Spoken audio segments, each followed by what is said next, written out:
আসসালামু আলাইকুম। আমি সাইফুল্লাহ রাজু। আজকের ক্লাসে সবাইকে স্বাগত। আজকে আমি কিছু কথা বলবো যেটা প্রত্যেকটা স্টুডেন্টেরই জানা দরকার। একজন ভালো স্টুডেন্ট হওয়ার জন্য আমাদেরকে কয়েকটা বিষয় মাথায় রাখতে হবে।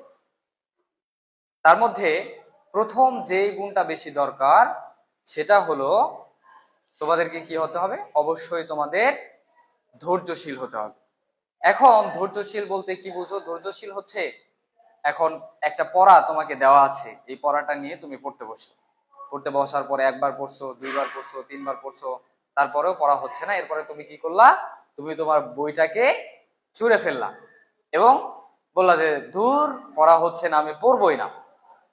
এই ধরনের মেন্টালিটি থেকে বের হয়ে আসতে হবে। আমাদেরকে কি করতে হবে? ধৈর্য ধারণ করতে হবে, ধৈর্যশীল হতে হবে। পড়াটাকে কি হিসাবে নিতে হবে? পড়াটাকে চ্যালেঞ্জ হিসাবে নিতে হবে যে এই পড়াটা আমি কমপ্লিট করব, এরপরে আমি পড়ার টেবিল থেকে উঠবো, এর আগে আমি পড়ার টেবিল থেকে উঠবো না। এক নাম্বার পয়েন্ট, প্রথমত আমাদেরকে কি কি হতে হবে? ধৈর্যশীল হতে হবে। একবার না পারিলে দেখো শতবার। তোমার একবার হচ্ছে না, তুমি দুইবার পড়ো, দুইবার হচ্ছে না, তিনবার পড়ো। এরকম ভাবে পড়াটা যতক্ষণ পর্যন্ত কমপ্লিট না হবে ততক্ষণ পর্যন্ত আমরা এটা কি করব বলতো? ততক্ষণ পর্যন্ত এটা আমরা পড়বো। এরপরে আমাদের যে বিষয়টা থাকা দরকার সেটা হলো আমরা স্টুডেন্ট হিসাবে অবশ্যই কি হব? অনেস্ট হব, সৎ হব। সবসময় কি করব বলতো? সবসময় হচ্ছে আমরা নিজের সাথে কোনো একটা কাজ যখন তুমি করতে যাবা তখন নিজের সাথে কিছুটা চিন্তা ভাবনা করবা বা নিজেকে প্রশ্ন করবা যে আমি এই কাজটা করতেছি বা এই কাজটা করব, এটা ঠিক হবে কিনা। যদি মনে হয় যে না, এই কাজটা যদি আমি করি তাহলে এটা ঠিক হবে, তাহলে তুমি এটা করবা। আর নিজের সাথে চিন্তা ভাবনা করার পরে তোমাকে এটাও চিন্তা ভাবনা করতে হবে যে এই কাজের পরিণতি কি হতে পারে, বা আমি যে এই ডিসিশনটা নিব বা এই কাজটা এখানে করব বা এই কাজটা ওইখানে করব বা এই বিষয়টা তাকে বলবো, যে কোনো বিষয় তুমি উপস্থাপন করার আগে বা কোনো কিছু করার আগে অবশ্যই তোমাকে কি করতে হবে? চিন্তা ভাবনা করে ডিসিশন নিতে হবে। আর যারা বিচক্ষণ বা বুদ্ধিমান তারা সবসময় কি করে? তারা সবসময় কম কথা বলে। যদি তুমি বেশি কথা বলো তাহলে তোমার কি হবে? সবাই তোমাকে মূল্যায়ন করবে না, বলবে যে ও বেশি কথা বলে, সবসময় বেশি কথা বলে। বুদ্ধিমানরা সবসময় কি করে?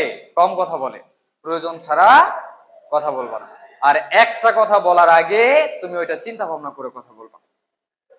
এরপরে ভালো স্টুডেন্টের আরো একটা বৈশিষ্ট্য থাকতে হবে, সেটা হলো আমি প্রথমেই তো বললাম যে আমাদেরকে ধৈর্যশীল হইতে হবে, প্রচুর পরিমাণে ধৈর্যশীল হইতে হবে।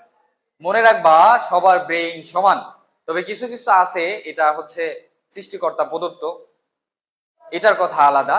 তবে ম্যাক্সিমামই তাদের হচ্ছে কি, তাদের ব্রেইনটা সেম হয়, মেধা সমান হয়। শুধুমাত্র কেউ পিছায় থাকে আর কেউ হচ্ছে আগায় যায়। আগায় যায় কারা? আগায় যায় তারা যারা কি করে, যারা ব্রেইনকে বেশি বেশি কি করে, বেশি বেশি ব্রেইন হচ্ছে তোমার কাজে লাগায়, ব্রেইনকে হচ্ছে ব্রেইন খাটায়। হ্যাঁ, বেশি বেশি করে কোনো কঠিন বিষয় বা কোনো অজানা জিনিস এটা নিয়ে চিন্তা ভাবনা করে। যখন তুমি তোমার ব্রেইনকে যথাযথভাবে ব্যবহার করতে পারবা তখন তোমার কাছে কম্পিউটারও হার মানতে বাধ্য। কম্পিউটার তৈরি করছে কারা? কম্পিউটার তৈরি করছে কিন্তু এই সাধারণ মানুষ। সো মানুষ পারে না এমন কোনো কাজ নাই, মানুষের দ্বারা সবকিছু সম্ভব। শুধুমাত্র আমাদের দরকার কঠোর অধ্যবসায়, কঠোর পরিশ্রম। তুমি পরিশ্রম করো, ইনশাআল্লাহ একটা সময়ে তুমি অনেক দূর আগায় যাইতে পারবা। এরপরে আরো একটা বিষয় আমি বলবো, সেটা হলো যে ভালো স্টুডেন্ট হওয়ার জন্য আরো একটা বিষয় আমাদেরকে লাগবে, সেটা হচ্ছে ধার্মিক হইতে হবে। তুমি যে ধর্ম অবলম্বী হও না কেন, তোমার ধর্ম মানতে হবে, ধর্ম সুন্দরভাবে মানতে হবে। যদি তুমি ধর্ম মানো, ধর্ম বুঝো, তাহলে কি এটা তোমার সাফল্য বা তোমার সফলতায় অনেক বেশি কাজ করবে। এখন দেখো, কেউ কেউ বলতে পারো যে স্যার আমি তো অনেক পড়ি বা আমার পড়া হয় না, এটা ভুল ধারণা। তুমি পড়ো ঠিক আছে, কিন্তু পড়ার মতো করে পড়ো না। মনে রাখবা যে প্রত্যেকটা কাজেরই একটা রুলস এন্ড রেগুলেশন থাকে। প্রত্যেকটা কাজের একটা কি থাকে বলতো? রুলস এন্ড রেগুলেশন থাকে। এখন যে এই পাশে ধরো এখানে একটা বিল্ডিং আছে, বড় একটা বিল্ডিং, এটা তো আর এমনি এমনি নির্মাণ করে নাই, বা এটা চিন্তা ভাবনা না কইরা, এটা পরীক্ষা নিরীক্ষা না কইরা এটা কিন্তু বিল্ডিংটা নির্মাণ হয় নাই। অবশ্যই এটার জন্য কি করা হয়েছে? প্রথমে মাটি পরীক্ষা করা হয়েছে যে এখানে কততলা ভবন নির্মাণ সম্ভব। এটা করার পরে তারপরে এই ভবনটা এটা নির্মাণ করা হয়েছে। এখন আমি আরো একটা বিষয় বলি, যেমন হচ্ছে রিক্সা চালক। এখন রিক্সা চালক রিক্সা রাস্তায় রিক্সা চালায়, এটারও কিন্তু একটা নিয়ম আছে। হ্যাঁ, তার নির্দিষ্ট একটা সাইড দিয়ে যেতে হয়। যদি সে কখনো রং সাইডে চলে যায় তখন কি হয়? অ্যাক্সিডেন্ট হয়। দুনিয়াতে যত কাজ আছে, যত বিষয় আছে, যত কিছু আছে, এটার হচ্ছে কি একটা রুলস আছে, নিয়ম আছে। নিয়ম ছাড়া কোনো কাজ করা যাবে না। নিয়ম ছাড়া যদি তুমি কোনো কাজ করো তাহলে ওই কাজে কখনো সফলতা আসবে না। এখন পড়াশোনার ক্ষেত্রে নিয়মটা কি? পড়াশোনার ক্ষেত্রে নিয়মটা হলো কোনো একটা টপিক, কোনো একটা অধ্যায়ের কোনো একটা টপিক, এটা তোমাকে কি করতে হবে? অবশ্যই বুঝে বুঝে পড়তে হবে। অবশ্যই কি করতে হবে? বুঝে বুঝে পড়তে হবে। যদি তুমি ওই বিষয়টা বুঝো, নিজের মতো করে চিন্তা করো যে এই বিষয়টা এরকম, এই বিষয়টা এমন, বা এই বিষয়ের উপকারিতা এভাবে, বা এটা আমরা কি কি কাজে লাগাতে পারি, এভাবে যদি বুঝে পড়তে পারো, তাহলে ওই পড়াটা তোমার কোনোদিন ভুল হবে না। আর গণিতের ক্ষেত্রে একটা বিষয়, সেটা হলো যে আমরা যখন ম্যাথ করি তখন মনে হয় যে আমি তো এই ম্যাথ, এটা তো আমি পারি। কিন্তু দেখা যায় 7 দিন 10 দিন পরে যখন ওই ম্যাথটা তুমি করতে যাও, তখন কি হয়ে যায়? মনে হয় যে মনে পড়ে না। কিছু অংশ ম্যাথ করার পরে তারপরের লাইনে কি হবে বা পরের লাইনে কি করতে হবে এটা তোমার মনে থাকে না। এই জন্য পড়াশোনা, যদি তুমি ভালো পড়াশোনা করতে চাও, অবশ্যই এটা কি করতে হবে? বুঝে বুঝে পড়তে হবে। বুঝে বুঝে পড়তে হবে। আর যেটা মুখস্থ করা, যে তথ্যটা মনে রাখা দরকার ওইটা মুখস্থ করতে হবে। আর যেই তথ্যটা প্রয়োজন না, ওইটা গাধার মতো মুখস্থ করা যাবে না। এখন বলতে পারো, স্যার আপনি কি মুখস্থের বিপক্ষে? না, আমি মুখস্থের বিপক্ষে না। তবে মুখস্থ করো ঠিক আছে, এটা তোমাকে কি করতে হবে? বুঝতে হবে। যদি তুমি না বুঝা মুখস্থ করো তাহলে ওই পড়াটা কখনো তোমার মনে থাকবে না। একজন ভালো স্টুডেন্ট, আমি জাস্ট কয়েকটা কথা বলবো, এরপরে ক্লাসটা শেষ করব, বা পরবর্তী ক্লাসে আমরা হচ্ছে আলোচনা করব। আমি একটা কথা বলবো, সেটা হলো যে আমাদের জীবনটা অনেক ছোট। বাংলাদেশের গড় আয়ু যদি তুমি চিন্তা ভাবনা করো, তাহলে কত? বড় জোর 60-70 এরকম বাঁচতে পারে, গড় একটা আয়ু। এখন আমাদের এই জীবনে কি করতে হবে? পড়াশোনা করতে হবে, পাশাপাশি কি করতে হবে? জীবনটাকে উপভোগ করতে হবে। এখন আমি একটা ছোট্ট একটা উদাহরণ দেই। উদাহরণটা হলো যে এই একটা, এটা যদি আমি বলি এটা হচ্ছে পড়াশোনা, আর এরপরে আমি অনেকগুলো শূন্য দিলাম। এরপরে কি? অনেকগুলো শূন্য দিলাম, অনেকগুলো শূন্য দিলাম। তাহলে এখন এটা আমি যদি বলি এটা হচ্ছে বাবা মার সাথে ঘুরতে যাওয়া, এটা কি? বন্ধুদের সাথে আড্ডা, এরপরেরটা কি? এরপরেরটা হচ্ছে কি?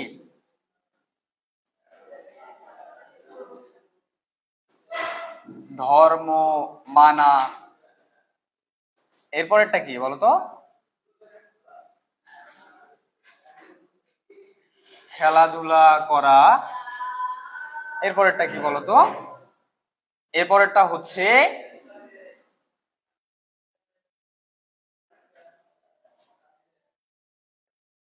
বন্ধুদের সাথে পিকনিক করা। গেস, এটা ধরো, এটা জাস্ট আন্দাজ করো যে তুমি কোন ধরনের কাজ বা কি কি কাজ তুমি করতে পারো এজ এ স্টুডেন্ট হিসাবে। এজ এ স্টুডেন্ট হিসাবে তুমি কি প্রথমে কাজ করতে হবে, পড়াশোনাটা ঠিক রাখতে হবে। এরপরে তুমি গেস এরকম 1000টা শূন্য হইতে পারে বা তুমি 1000টা কাজ করতে পারো। তুমি পড়াশোনাটা ঠিক রাখার পরে যত কিছু করবা তোমার লাইফটা তত কি হবে, তত সুন্দর হবে। এখন তুমি বলতে পারো স্যার বলছে যে যা খুশি তাই করতে পারি। না, এমন না।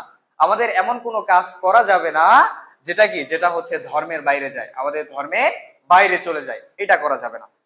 এইটা বাদে তুমি পড়াশোনা ঠিক রাখবা এবং পাশাপাশি তুমি তোমার লাইফটাকে কি করবা, উপভোগ করবা।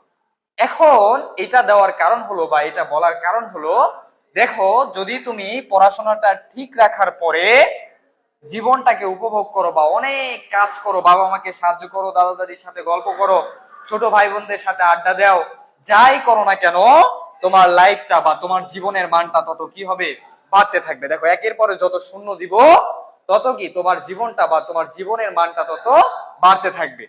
আর যখন তুমি পড়ালেখা করবা না, পড়ালেখা বাদ দিয়ে জীবনের বাকি কাজগুলো করবা, তখন কি তোমার এই জীবনের কোনো মূল্য থাকবে না, তোমার এই জীবনের কোনো মূল্য থাকবে না। দেখো তুমি এখানে যদি 1000টা শূন্য দাও, এই শূন্যের কোনো দাম আছে? এইটার কোনো মান নাই, এটা ভ্যালুলেস।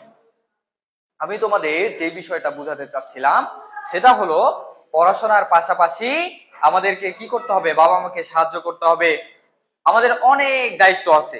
5 ওয়াক্ত নামাজ পড়তে হবে। আমরা যারা মুসলমান ধর্ম অবলম্বী আছি অবশ্যই আমরা কি করব, নামাজ পড়ব এবং আমরা আমাদের সৃষ্টিকর্তার কাছে সাহায্য চাইবো যে আমার হচ্ছে কি পড়াশোনা মনে থাকে না আল্লাহ, বা আমার হচ্ছে পড়ালেখাটা কিভাবে মনে রাখা যায়, আপনি হচ্ছে আমার ব্রেইনকে শার্প করে দেন। হ্যাঁ, আল্লাহ চাইলে কিন্তু সবই সম্ভব। আল্লাহ চাইলে সবই সম্ভব। আল্লাহর কাছে সাহায্য চাইতে হবে, পাশাপাশি তোমাকে কি করতে হবে, পরিশ্রম করতে হবে। এখন তুমি নামাজ পড়ার পরে দোয়া করলা, আল্লাহর কাছে দোয়া করলা, আল্লাহ আমার হচ্ছে কালকের পরীক্ষা যেন অনেক ভালো হয়। কিন্তু তুমি পরীক্ষার আগের দিন বাসায় বা সারা বছর কোনো পড়া পড়লা না, বই খুললা না, তাহলে কি ভালো রেজাল্ট করা সম্ভব?